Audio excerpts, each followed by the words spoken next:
Welcome to BlackUSA.news morning show. I'm your host, William Honolulu Jr.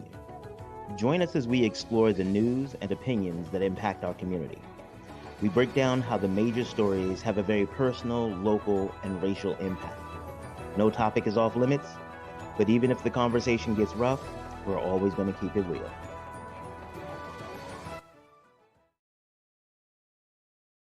Greetings and salutations, all my friends out there in internet land. I am William Honolulu Jr., and I have the privilege of hosting the Black USA News morning show. Good morning to you. Good morning to you.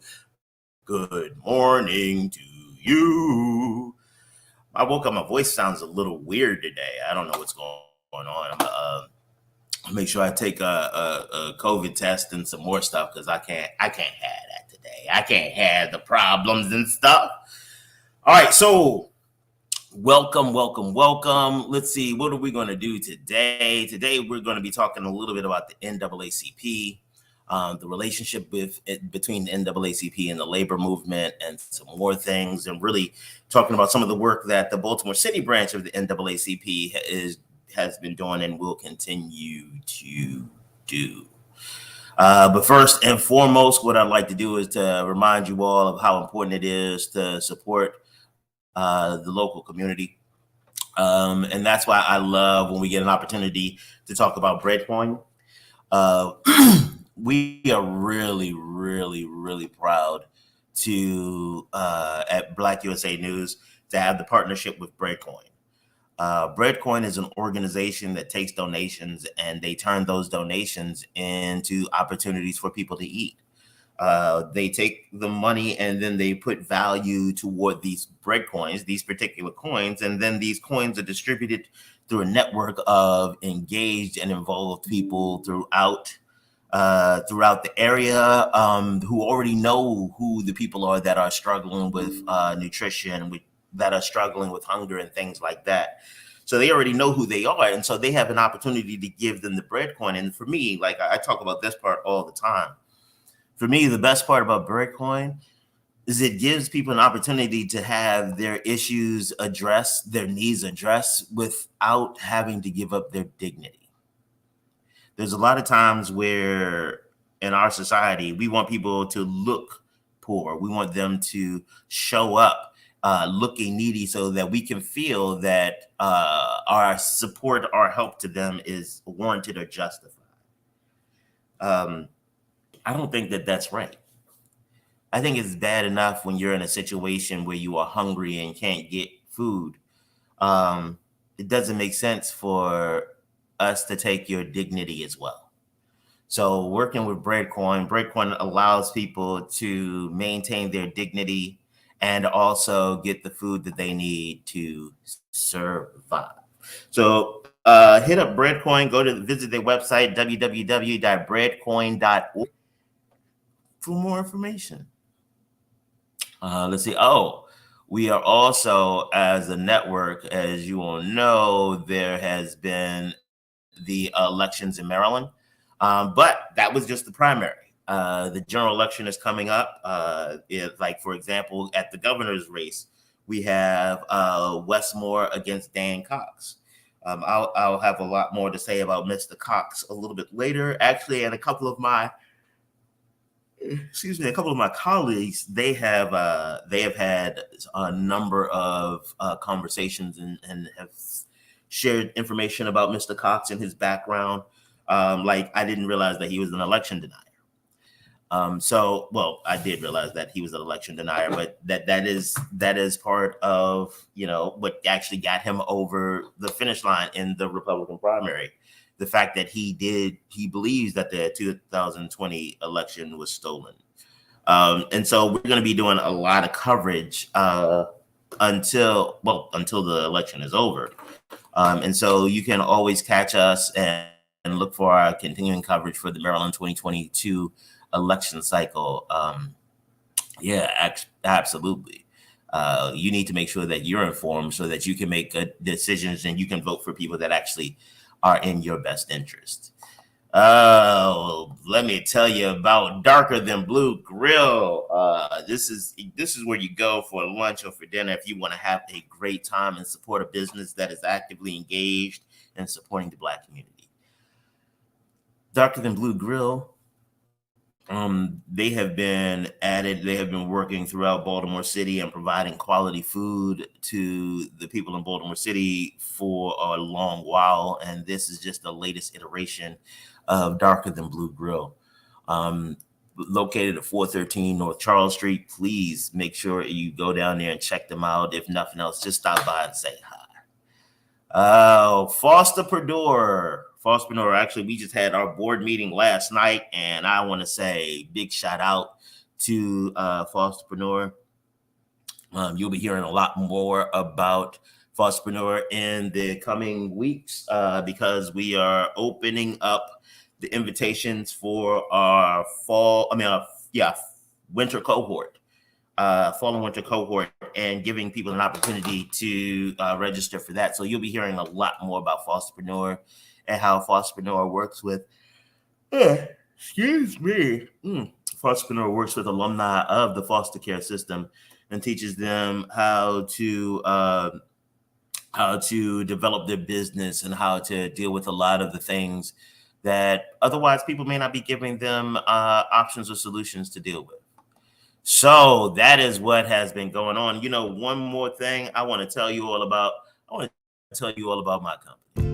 Hi, my name is William Honablu Jr., and I'm the host of the BlackUSA.news morning show and the president of the Grinding Gang Incorporated. The Grinding Gang is an organization that helps small business owners in the nonprofit and for-profit communities figure out how to make sense of all the noise. There's a lot of information out there, and sometimes it gets a little overwhelming. We help you develop business plans. We help you figure out what to do with a lot of the information you receive. And we also help you figure out how to become more profitable. We also host a variety of workshops.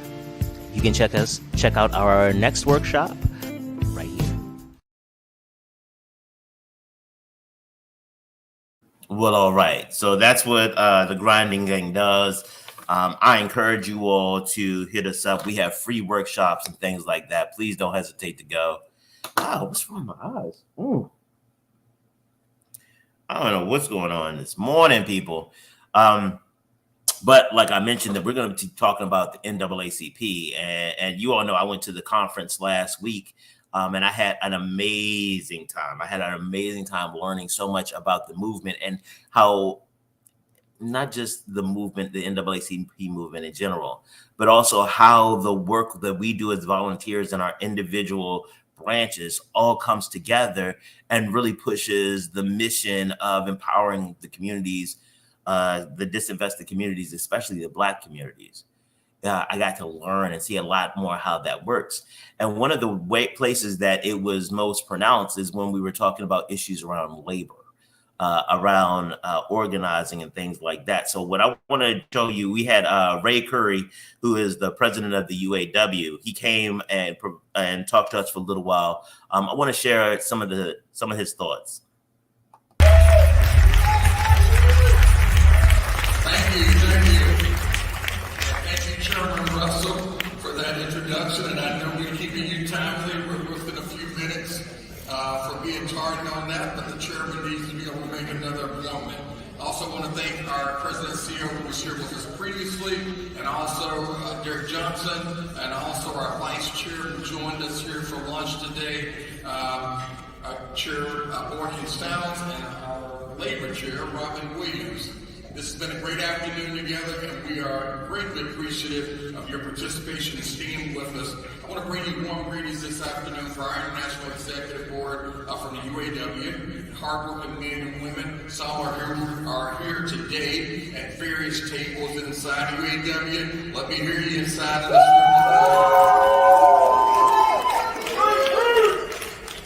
Our members, just like NAACP members, are just like you.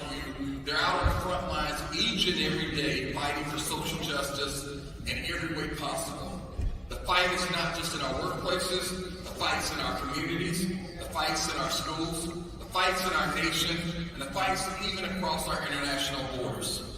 Whether we're working in auto plants, educational institutions, aerospace, agricultural implement, and others, we know that the fight, when we're in that fight, we're not alone. And we want you to know that we're right here in the trenches with the NAACP. Because all of us in this room collectively know when we fight, we win. That is one of the reasons why I'm honored to be here today, to be able to talk about the power of partnerships. As president of UAW and NAACP national board member, it's humbling for me to work so closely with two organizations that have long worked hard to ensure equity and to uplift our communities. This coming together didn't happen just in a vacuum.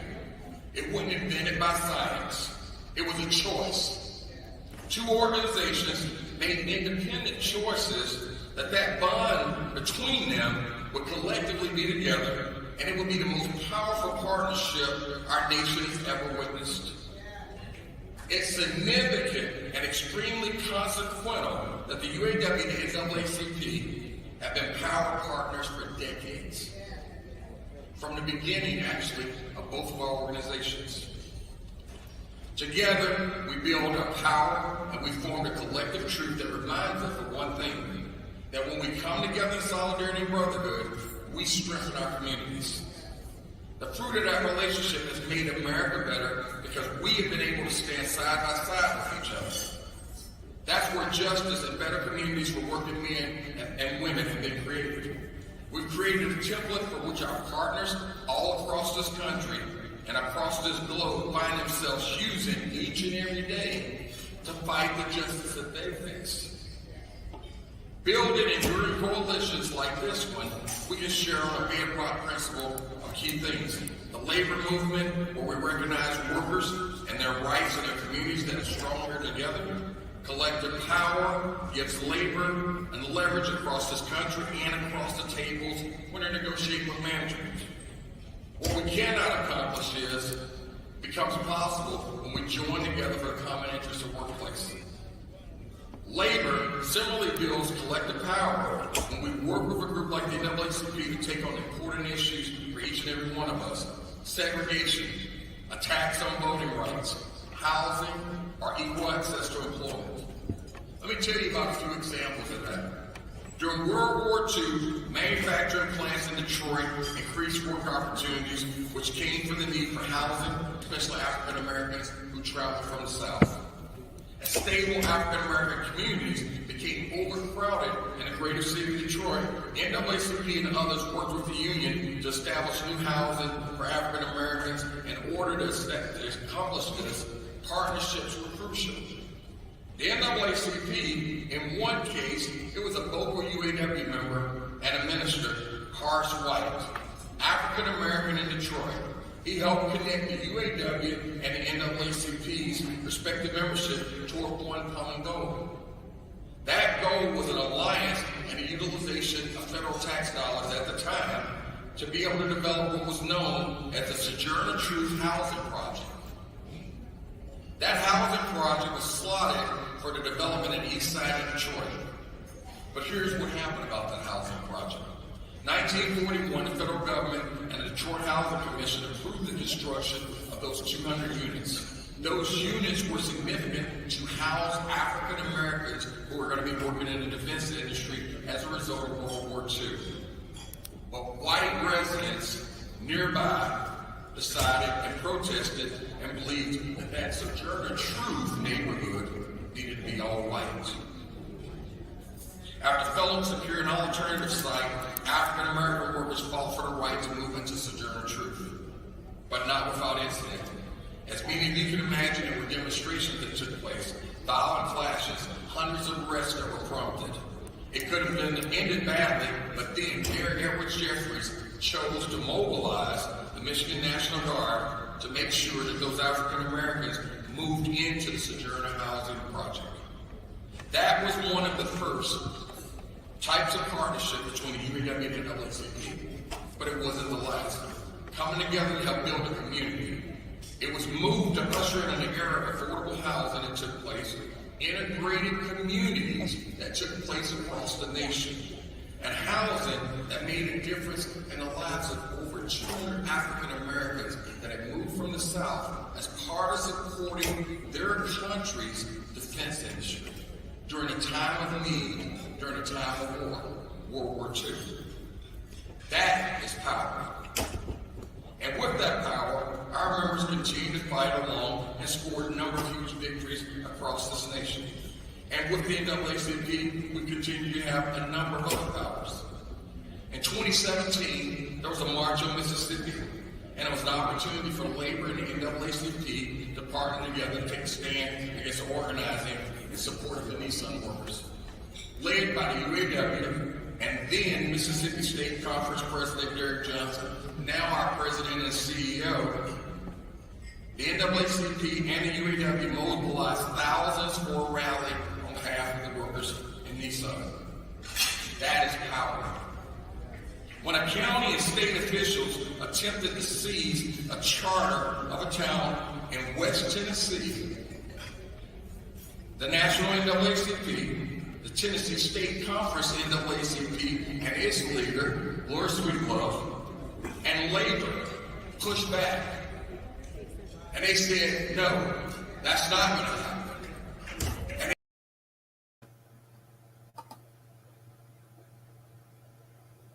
they made sure that the town of Mason secured its state charter. And now those county officials and those state officials were not able to take over the city of Mason. That's power. Why do outside groups stand up for labor? Because there's an important intersection of the work that comes between the two. Civil rights leaders understand that it's a key economic stability and the ability to collectively bargain with your employer. It's a way for workers to protect themselves from the daily harassment and discrimination that's taken place so many times across this country and actually continues to take place inside of our workplace. Environmentalists are concerned that the products that they buy are not ethically produced. That includes the workers who will build the next generation of vehicles, electric vehicles. They want to make sure that they have the right to be respected in their workplace and we're covered by collective bargaining agreements. Take you back to a message by Dr. King. Dr. King knew the lesson well and often spoke about the need and the struggle of labor and race being intertwined. As enemies of both are the same. If we stand together, we can fight for the future we want. Historically, the powers aligned against labor unions and social justice sought to divide us by creating a false narrative that you cannot have good jobs and a clean community.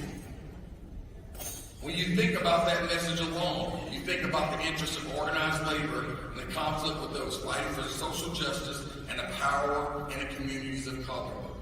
The strategy often succeeded as groups were pitted against each other while the status quo continued each and every day. Solid partners like the NAACP join us and we fight for policies that achieve full employment by ensuring good jobs for everyone. Fair days pay for a fair day's work, or strongly safely netted for displaced workers. In my travels, I've always been struck by the diverse interests and activism of our membership. From churches to PTAs to other community groups, our members have taken the lessons they've learned as union members and they apply those out there each and every day in their communities. That's what they've been able to work towards. Their activism reinforces the important relationships at the grassroots levels that are necessary. And I see that change, how it's affecting good civic, religious, environmental groups engaged with organized labor. We know you are with us as we advocate for the investments in our communities. What's important for each and every one of us. Those are the core values for union members. Those are the core values often sought for NAACP members each and every day.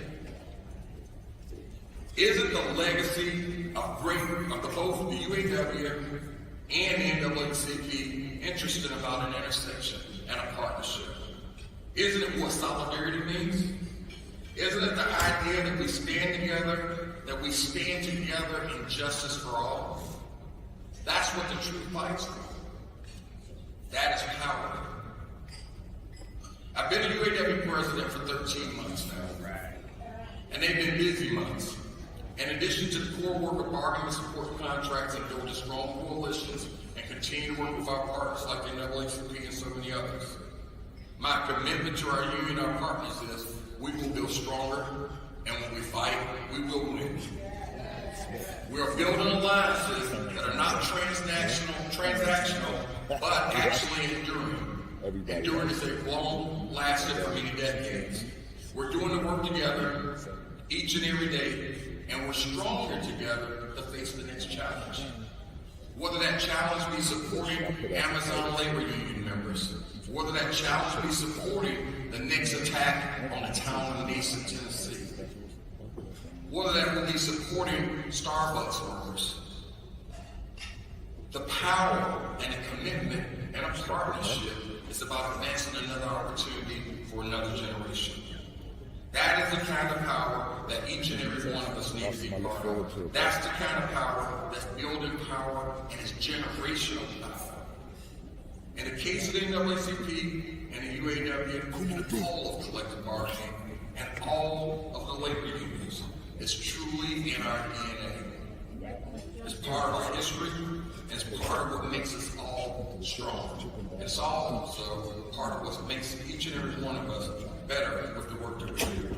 I believe in my heart, not only is it possible for us to accomplish this, but I also believe that when we do this, we will have done this as we've done from the very beginning.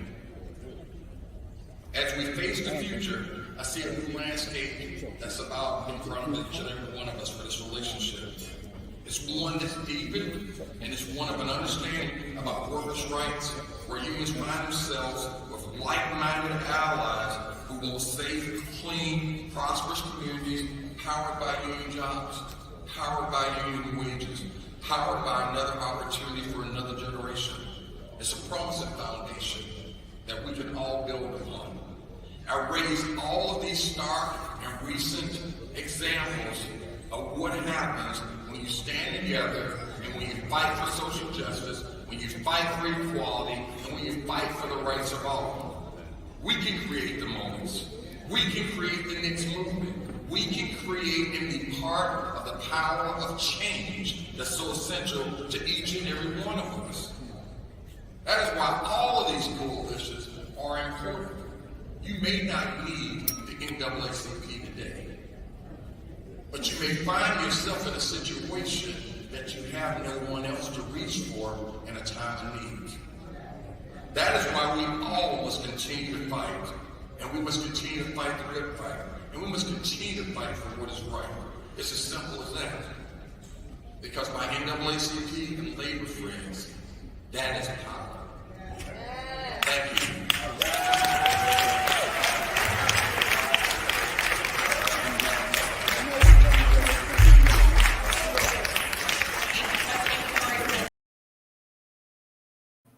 There you go. Like that was, I appreciated his words because they really not just hit home, but they really talked about the need and the impact of having these relationships between these types of organizations. And don't just get it twisted. It's not just about these organizations that are working at the top line of things. It really is about how we engage on the ground level. It is how we as people work together, because these organizations are just representative of the people that are in them. We get involved in labor and we get involved in civic organizations, and we start getting more information about what's really going on in our communities. And we develop the skill sets and we develop the acumen so that we can actually have change and we can have impact. And as one of the things I really did appreciate about being at the NAACP conference, and one of the things I learned was, well, can't really say I learned it, but it was really reinforced, is that a lot of what happens is all about the money. It really is all about the people, especially when we showed the clip last week where President Johnson, the national president of the NAACP, came and spoke about the history of labor. And he talked about how when the United States first started, there were other organizations other organizations. There were groups who were discriminated against off the break. There was a big thing about no Irish welcome and stuff like that. And so when they had, I'm not Ray Curry, I'm gonna go ahead and take that down. But when they had the opportunity to really engage, they stepped up. They really did step up. And so when the Irish had an opportunity to engage, they stepped up, but the rest of society pushed them back until they started integrating. And basically until the Irish found a way to pass as American. Same thing happened to the Italians. And so this was happening, but they realized after a generation or so, they couldn't keep the discrimination up because people look the same. Low upon Blacks, Asians, and Hispanics. Because we looked different, it was easier for them to keep control.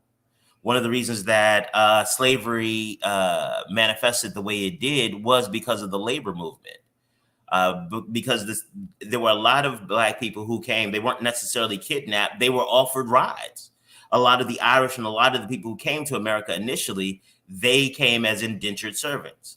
They would come to America and be like, look, or they would be in their countries like, look, I'm trying to get over to America. I heard there was all this gold and all of these opportunities for jobs and stuff like that. So I'm trying to get down. And so people would be like, look, I'll take you there, but you ain't really got no money. So what we'll do is that once you get there, I will support you. Will just work for me or whoever I tell you to for a little bit. And then boom, you get to go. They did a lot of shenaniganizing while they were there. It's like they would charge people for food and shelter. So that meant that while you were only supposed to be there, say 2 or 3 years, now we're talking about 5 or 6, because now you have to pay back your living expenses. It was just horrible. But again, what they were learning was that a lot of the people who we would consider white, the Irish, the Italians, and some of the Jewish people, they were blending into the community too much. And so then they were like, well, hell, we can make sure the Asians, the Blacks, and the Hispanics, they don't blend in. So we can make sure we can target them. So even the creation of race comes back to the idea of them getting money. In addition to being able to have people, to have leaders talk to us and inform us about what was going on, there was also an award ceremony, and let me show you what happened. Our very own Fred Redmond, Secretary Treasurer of the AFL-CIO, and first African American to hold this position. Thank you, Mr. Redmond, for all your service, for being a mentor to us and keeping us straight when we get out of line. And he's just an awesome, awesome leader. So thank you once again. Mr. Chairman, can you come to the stage, please?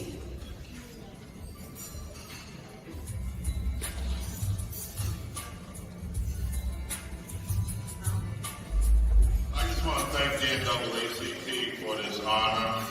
And I want to thank once again Robin and Ray for carrying our back within the Labor Committee of the AFL-CIO, for Claude Company for his involvement, and for all of us who organize labor. We have to remember, when we come in the house of the NAACP, we're coming into our house. This is our home, and I want to thank you, and let's continue our partnership and move everything forward. So thank y'all very much.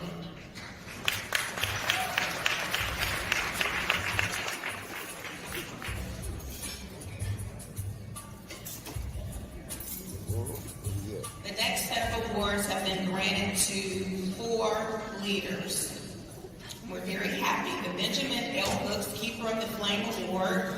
This prestigious award is named in honor of Benjamin Hooks, the longtime civil rights leader and activist, Baptist minister, attorney, and former executive director of the NAACP.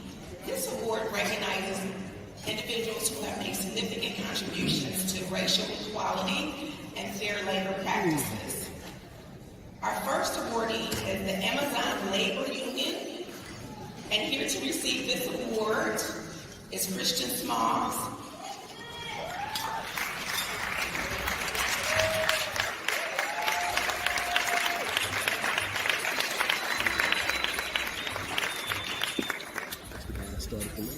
for Amazon.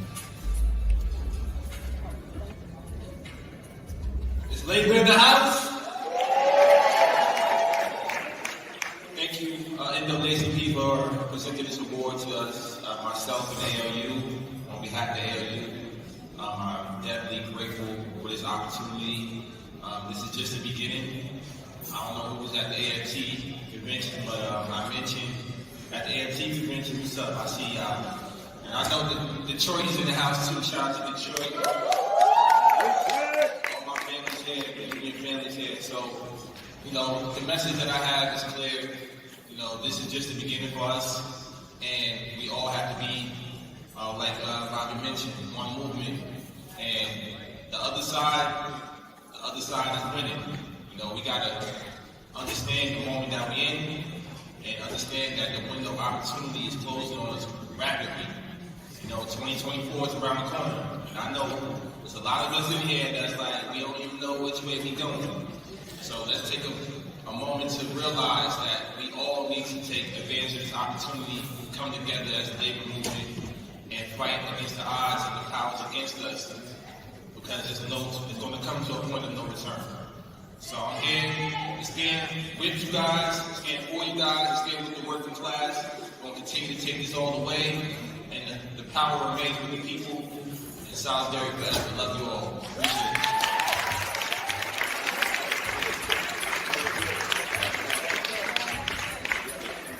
You'll hear more from Chris at the Labor Workshop. Our next award has been given to the Hip Hop Alliance, and here to receive that award is Chuck D.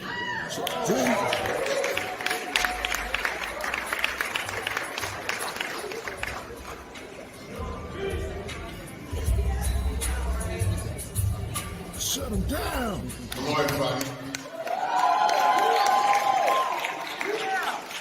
On behalf of the Hip Hop Alliance, Elder Curtis Blow, our chairman, KRS-One, dignitaries like Melly Mel, Grandmaster D, and others, Grandmaster Theodore was here today. You know the names. Hip Hop is now 50 years going in. Woo!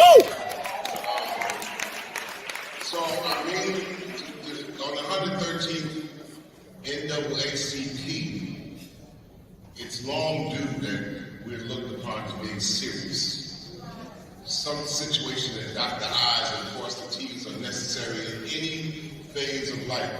We have a panel coming up later on, so that's where a lot of this will be talked about and explained thoroughly. But we're very serious, and we'd like to thank SAG-AFTRA for making sure that we head into a partnership from a relationship.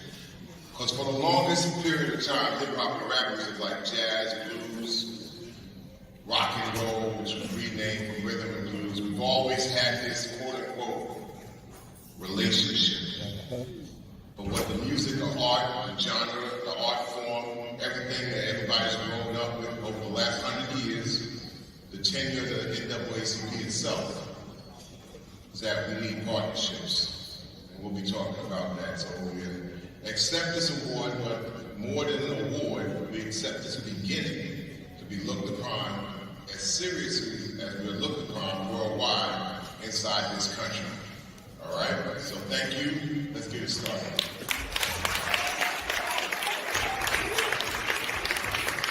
Thank you, Chuck D.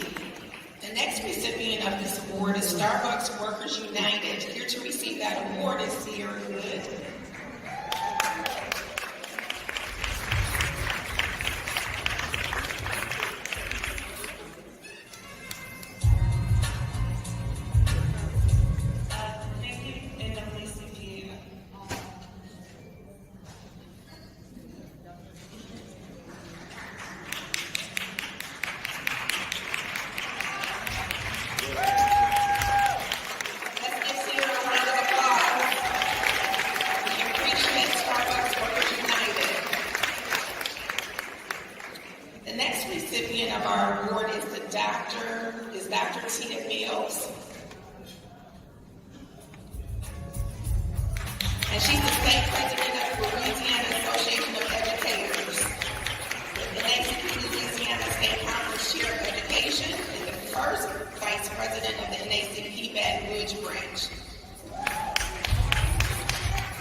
Thank you all so much, NAACP. I would like to say before I was a member of anything else, I was a member of the NAACP. Since I was 18 years old, and I'm a proud life member. The work that I do definitely wasn't done alone. I definitely want to lift up the individuals who are at home right now in Baton Rouge and across the state of Louisiana, the Louisiana Association of Educators, and the NEA, the National Education Association, my union brothers and sisters who are out there in the crowd. And of course, Region 6, we have to lift those individuals up, and the Louisiana State Conference of the NAACP. Who's the president, Mike McClanahan. And I want to end with this. My family is out there. Just know that I love you. I thank you for supporting me. All of those days that I'm not at home, just know that I'm out there working for the betterment of educators and students and public education school systems across the state of Louisiana and across the country. Individuals in education, we don't do it for the fanfare. We certainly don't do it for the pay, because if we were doing it for the pay, we wouldn't be in this position. So there's a critical shortage across the country. Lift those individuals up and know that we need trained educators, professionals in those classrooms, on the bus routes, wherever. We need them. And so thank you so much for this honor. Thank the educator when you see one. And my grandparents, they didn't get past elementary school education. And so I am hoping that they are looking down and truly grateful for the work that we have done collectively as a people. Again, thank you.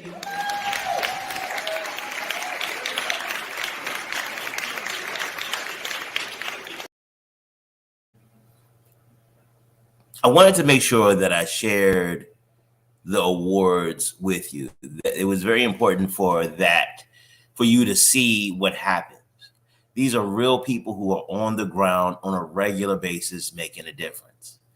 They are people who are standing up for the rights of workers, who are organizing workers, because the power dynamic between workers and management is off-putting, it's offsetting. Because the management has the ability to shape your work environment. They have the control of resources. And really understanding that while there is a power dynamic between management and labor, recognizing that it is also a partnership, because your business doesn't work if the people aren't there to work the business. One of the things that we found out during the pandemic was that when you look at the regional director, like you realize that as a regional director of, say, like a Walmart, and how they help to manage the logistics and all of the financing, we realize that while that person is incredibly important, the person who comes to in the store and stocks the shelves at 6 o'clock in the morning, the people who accept the deliveries, the people who drive the trucks, without them, doesn't matter how smart the CEO is, without them, it doesn't matter how big the need is in the community or how much revenue or how much opportunity there is for money. Without the people who do the work, none of the work gets done. So again, I wanted to make sure that I brought you all some information and showed you what was happening at the NAACP conference and how we partner with labor. We're going to be bringing you some of my new friends from the NAACP really quickly. I think in the next week or so, Tiffany Fisher, I told you all about her. I was so excited to meet her. She's from over the mountain in Western Maryland. She's going to be coming through the show and really sharing about some of the things that are happening out there. I am just so excited. Gosh. Well, that's all I wanted to talk to you guys about today. You know what? I will see you tomorrow, and I will be black then.